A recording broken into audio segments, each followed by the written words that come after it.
dito? Sandali lang po. Oray, ano ba? Tagal naman, ang tagal. Buti naman at nandito ka na. Ano pang ginagawa mo dyan? Tulungan mo na ako dito. Ay, naman, malilate Ayaw ako mo kay naman, Miss paninda Gonzales. ngayon. Maraming tao. Miss hotdog po, hotdog. Ito po, isa pa po Hotdog. ganito. At siomay mo po ah. Ito. Okay po, Nay. Ano ba naman yan, ang bagal?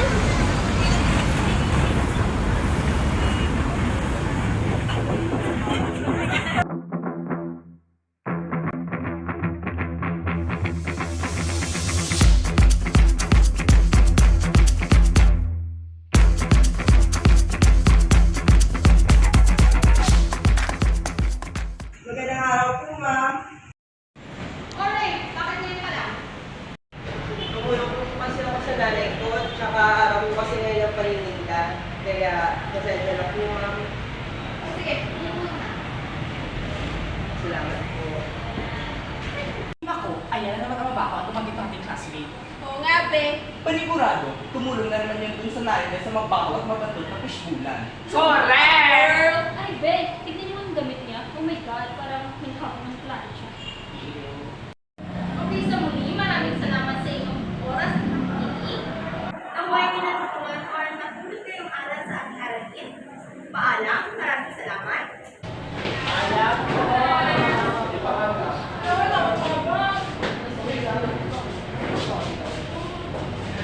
Oray, may problema ka ba?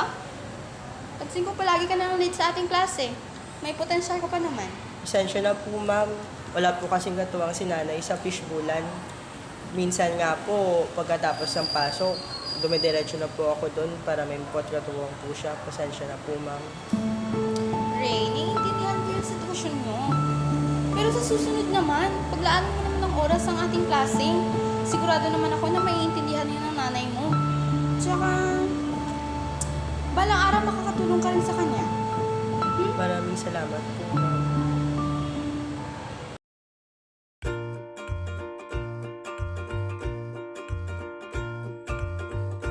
Yan, si Miss Gonzales. Minsan strikta sa klase, pero may malambot na puso para sa aming mga mag-aaral. Hangang-hanga ako sa kanya at talaga namang siya ang best teacher para sa akin.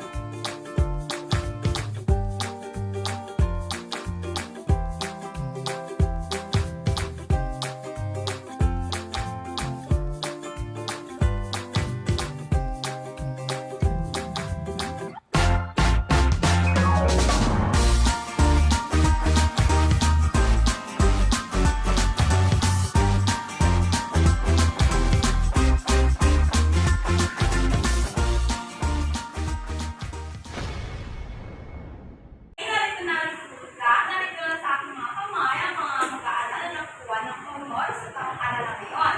Handa na ba ang lahat? Ano po?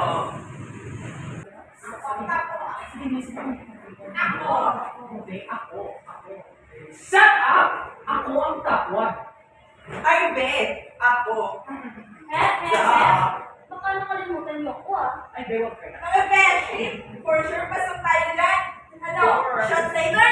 For sure, mag-drink pa rin party tayo mamaya. Yay! One side, please. Yeah! Lord, kahit sana top 5 lang, masaya na ako para meron ako balita kay mama na magaling. Pasok ka, taas-taas ng scores mo at ang galing-galing mo kaya. Talaga ba, Lea? Sana ka. Tsaka, panigurado, pasok ka rin. Tsaka maraming salamat sa pagpapahiram mo ng notes mo. Ano ba? Maliit na bagay. Pero kaya natin to. Dapat. Ang ating top 5 ay si Jinky Gahato. Ang ating naman top 4 ay si John Bill. Ang ating top 3 ay walang iba kundi si Hubert. Okay. Dalawa na lamang, di ba? Ang ating top 2 ay si Leia! Ang ating top 1 sa taong aralin nito ay si Ray! Ma'am, baka na mali po sa computation ng grade. kumpleto at maayos ang pagkakumpit ninyong mga grado. Baka may kulang lamang kayo sa inyong mga asignatura. Ay, hindi kayo nakapasok sa honor. Hala mga Bing, nakalimutan ko palang ipasa yung proyekto natin kay Sir De La Cruz. Pasensya na kayo. Ano?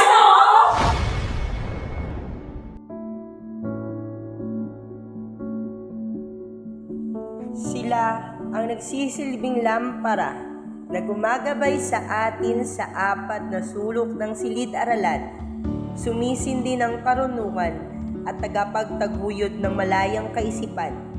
Gaano man karami ang mga hamon sa landas na ating tinatahak, tayo ay sinasaklaw nila ng kanilang liwanag.